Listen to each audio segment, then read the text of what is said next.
Nilabas na po ng QJ Motor ang pinakabago po nilang naked touring bike. Wow, napakaastig ng kanyang dating. Ito po pala yung kanilang pinakabagong SRK 550. Ito pong kanyang headlight, very unique po yung pagkakadesign. Mayroon po siya ritong split na mga daytime running light. Mayroon pang tatlo rito sa bandang itaas. At ito pong kanyang main light, gumagamit po ito ng projector lights. At mayroon po itong high beam and low beam. Dito naman po sa kanyang side profile nitong kanyang face cover, may minimal decal po rito na orange and then black and then silver naman po or gray color. Ito naman pong kanyang side profile. Habang dito naman po sa bandang itaas, naka B-shape design pa po wala ito mga ka-LM. Hanggang dito po sa kanyang meter panel extension cover. Dumako naman po tayo rito sa kanyang front suspension. Ito po pala ay equipped with inverted telescopic fork. Kaya no, gold color, yayamanin, bigatin to mga ka-LM. Ang kagandahan niyan mga ka-LM, yan pong kanilang inverted telescopic fork is adjustable. Ayan, makikita natin dito. Pwede po nating i-adjust yung kanyang rebound. Kaya malalaro po natin yung kanyang bouncing performance. Mayroon po pala siya ritong added na light reflectors dito po sa bandang gitna. At dito naman po sa bandang ibaba, itong kanyang tip is matte black color. May nakalagay naman po rito na Marzucchi brand. At ito po pala ay equipped with dual rotor disc brake dito sa harapan with 2-pot caliper na matte black color. QJ Motor po yung kanyang brand name. At ito pong kanyang mag wheel, very impressive din, no? Kasi nagkaroon po pala ito ng dual tone color combination. Glossy black, tapos nagkaroon po siya rito ng touch ng chrome color. At ito po palang kanyang gulong rito sa harapan, napakalapad din, no? Tubeless na po ito.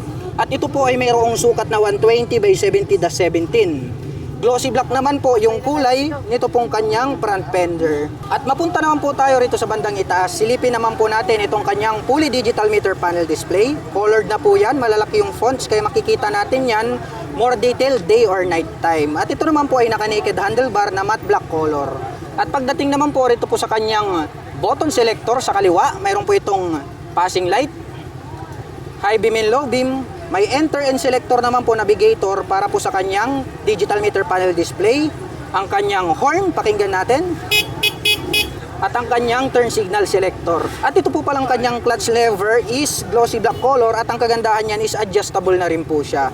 Habang dito naman po sa kabila, mayroon po itong engine kill switch, hazard at ang kanyang electric starter. Ito naman pong kanyang front brake lever is adjustable din po siya. At napansin ko lang, napaka-unique po pala nitong kanyang stock na side mirrors dahil para po siyang teardrops. Napaka-astig ng dating.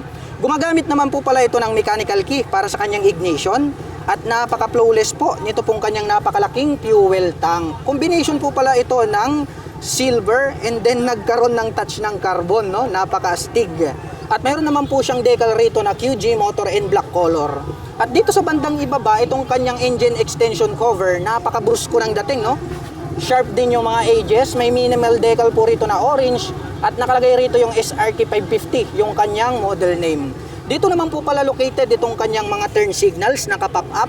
LED na po pala yung kanyang ginagamit para po sa lahat ng kanyang full lighting system. At dito naman po sa bandang ibaba, ito pong kanyang engine cover is para po siyang metallic brown. May nakatatak naman po rito na QJ Motor. At pagdating naman po sa kanyang engine displacement, ito po ay mayroong 550 cubic centimeter engine displacement. Hanggang doon lang po yung maibibigay natin na information sa inyo mga ka-LM ha. Kasi bago pa lang po ito, wala pa pong final na specifications para rito dahil hindi pa po siya nare-release. At pagdating naman po rito sa kanyang transmission, ito po pala ay equipped with 6-speed manual transmission. Pero hindi po natin alam kung ito po ba ay mayroon ng quick shifter at assist in slipper clutch. Dahil gaya nga po ng sabi ko sa inyo mga ka-LM, wala pa po itong specifications na binibigay from QJ Motor. Balik tayo rito sa bandang ibaba. Matte black color naman po itong kanyang side stand at wala po itong center stand. Chrome color po itong kanyang pillion step para sa ating rider. Ganon din po itong ating pillion step para sa ating back rider.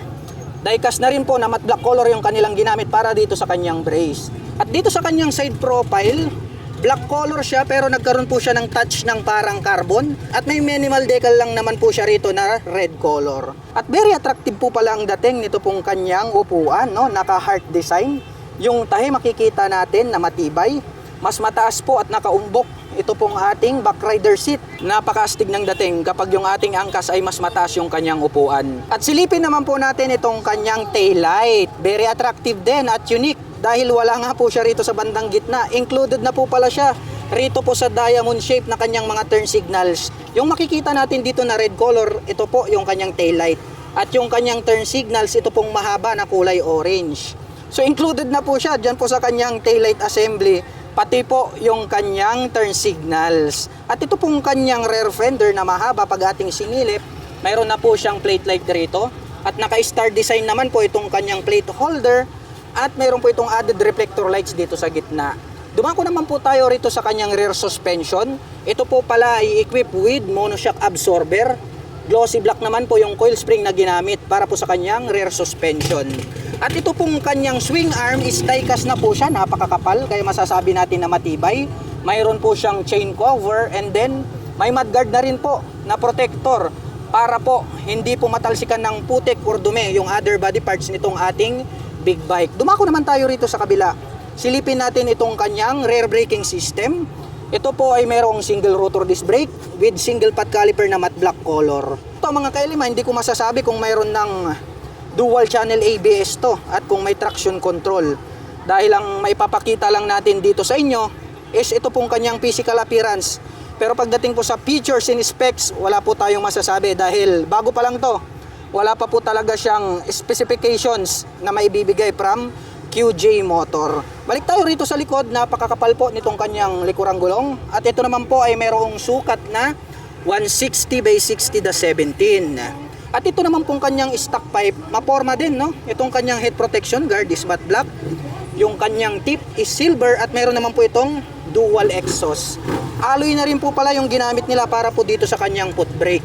At ito naman pong kanyang engine cover is metallic matte brown. May nakatatak po rito na QJ Motor in chrome color. Para sa akin mga kailem, napakaastig ng dating nito pong kanilang pinakabagong QJ Motor SRK 550. Dito pa lang sa headlight, no? Mayroon na pong uniqueness yung kanyang design. Kaya pag naghahanap po kayo ng bago sa panlasa, bago sa paningin, at syempre maporma, highly recommended po ito pong kanilang pinakabagong QJ Motor SRK 550. Yung mga naghahanap po dyan ng expressway legal na naked touring bike, saktong-sakto po ito para sa inyo. At para naman po sa mga nakapanood ng video na ito at interesado pong maglabas nito pong kanilang pinakabagong QJ Motor SRK 550, ay available na po ito sa lahat po ng QJ Motor branches sa inyong lugar. Kaya kung trip nyo, ito pong naked touring bike na to, maaari nyo na pong puntahan sa pinakamalapit na QJ Motor sa inyong lugar.